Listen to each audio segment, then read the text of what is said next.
Friendships were different for those born in the 1960s. Back then, relationships weren't built on the sheer number of people you knew, but on the depth of the connections you made. Social media wasn't around to distract or dilute interactions, and people didn't spend their time collecting virtual friends. Instead, they focused on building real, lasting bonds, friendships that were nurtured through face-to-face conversations, long phone calls, and handwritten letters. In today's fast-paced digital world, many of us have hundreds of connections, but fewer truly deep relationships. The contrast between the way friendships were formed in the 1960s and how we connect now offers valuable lessons about what it takes to build lasting, meaningful friendships in a world that's constantly changing. Think about it. Back then, if you wanted to stay in touch with a friend, it wasn't as simple as sending a text or liking a photo. You wrote letters, picked up the phone, or just showed up at each other's homes. You didn't worry about seeing who else was posting online or checking your notifications. It was all about face-to-face interactions, about sitting down over coffee or gathering in the kitchen to chat. People built relationships by investing time, attention, and care. They weren't distracted by the constant noise of modern life. That's something that's harder to come by today, where we're all so busy trying to manage a million things at once. Relationships today often feel like they're happening in the background while we multitask through everything else. We have more friends than ever, but how many of those relationships are truly meaningful? In the 1960s, there was an emphasis on depth. Friendships were cultivated through shared experiences, through moments that weren't rushed or distracted by the latest trend or viral post. People didn't have the pressure to be everywhere all at once. They didn't need to network or make superficial connections with 1,000 people. They just needed a few good friends, and that was enough. Those friendships were nurtured through consistency. You didn't just hang out with someone when it was convenient or easy. You made the time, you made the effort, and you stayed committed, even when things got tough. It wasn't about expanding your social circle to include as many people as possible. It was about creating something solid and lasting with the people you cared about most. Back then, the lack of digital technology created a unique space for people to build relationships in ways we've lost touch with. Without the one another, it wasn't about curating a perfect online persona or worrying about how you looked in the latest picture. It was about being present. Today, we're bombarded with the illusion of connection. We scroll through endless feeds, seeing snippets of people's lives, and think we're connecting with them. But in truth, we're often more disconnected than ever, drowning in surface-level interactions that lack the emotional investment of real friendship. The world has also changed. Back in the 1960s, communities were smaller and more interconnected. You knew your neighbors. You knew the people in your school or your church, and your relationships were often based on proximity and shared experiences. There wasn't the same pressure to constantly be on the move or to have your life scattered across multiple cities or countries. People stayed in one place longer. Their friendships had the space to grow and evolve naturally. It wasn't just about meeting someone new because they happened to be at a party.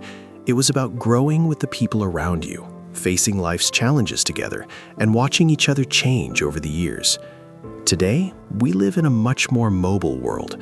We're constantly moving, constantly searching for new opportunities. It's hard to form long-lasting relationships when you're not in one place long enough for them to take root. This transience is a big part of why modern friendships often don't carry the same weight as those formed in the 1960s.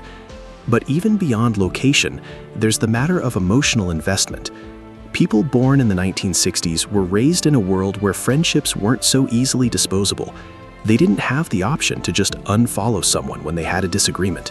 When you committed to someone, you stayed with them. There was a sense of loyalty that's hard to find today. People in the past had to weather life's storms together because they didn't have the option to just walk away at the first sign of conflict. Friendships took work, and they weren't based on convenience. They were built on emotional connection. In today's world, we're more likely to treat friendships as transactions. If someone isn't serving our needs, or if we disagree, we cut them off.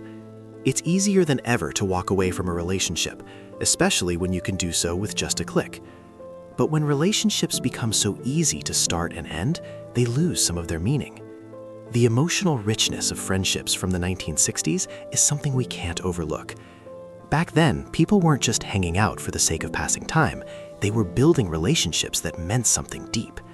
These were friendships that went beyond casual meetups and shared experiences. They were about showing up for each other when life got tough, offering a shoulder to lean on, and being a consistent source of emotional support. In the face of hardship, they didn't turn to social media or instant messages to express their feelings. They turned to each other. They shared their struggles, offered comfort, and celebrated their victories together, not just out of obligation, but because they cared. These friendships were rooted in real, genuine connection, where time and energy were invested into building something strong and lasting. Contrast that with today's social landscape. In our fast-paced world, it sometimes feels like friendships are more about avoiding loneliness than about deep emotional connection. We hang out with people because it's easy, because everyone else is doing it, or because we don't want to be alone. While we may be physically present, the emotional connection can often be missing. Social media, texting, and the constant distractions of modern life have made it so easy to connect that sometimes we forget to truly engage. We may like a post or send a quick message, but how often do we pause to listen, to truly be there for someone else? When we don't invest emotionally in our relationships, they can start to feel empty, like a fleeting moment that leaves us wanting more. This lack of depth is what makes so many modern friendships feel hollow, leaving us wondering if we're really connecting with the people in our lives or just passing through. It's clear that the dynamics of friendship have shifted over the years. Technology, social media, and the increasingly mobile nature of our world have made it harder to form lasting, deep connections like those of the 1960s. We're more connected than ever, but that connection often feels shallow. It's easy to collect hundreds, even thousands of friends on platforms like Facebook and Instagram, but how many of them do we really know? How many of them will be there when life gets tough? The convenience of these platforms has made it easy to maintain a constant flow of interactions, but it hasn't necessarily made them more meaningful. The relationships we build today often don't require the same investment of time, energy, or emotion that those in the past did. It's a transactional kind of connection. We message when we feel like it, and if we don't, we move on.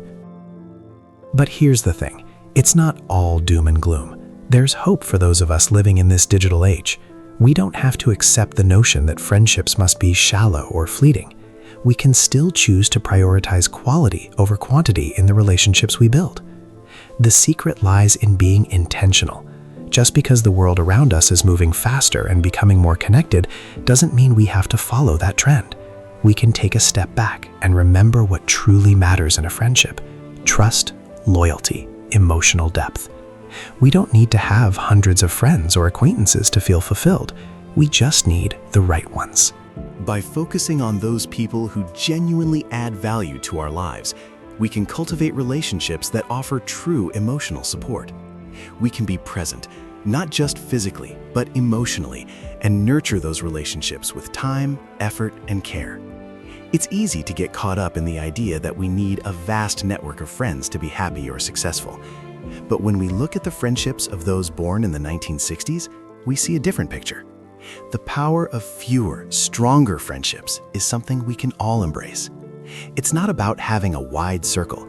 It's about having a tight-knit group of people who truly get us, who understand us on a deeper level. These are the people who will be there when we face life's challenges, who will lift us up when we succeed, and who will stand by us through thick and thin. They are the ones who bring real meaning and fulfillment into our lives. In their presence, we find stability, love, and support, things that cannot be found in superficial relationships. So, what did we take away from the friendships of those born in the 1960s? It's simple.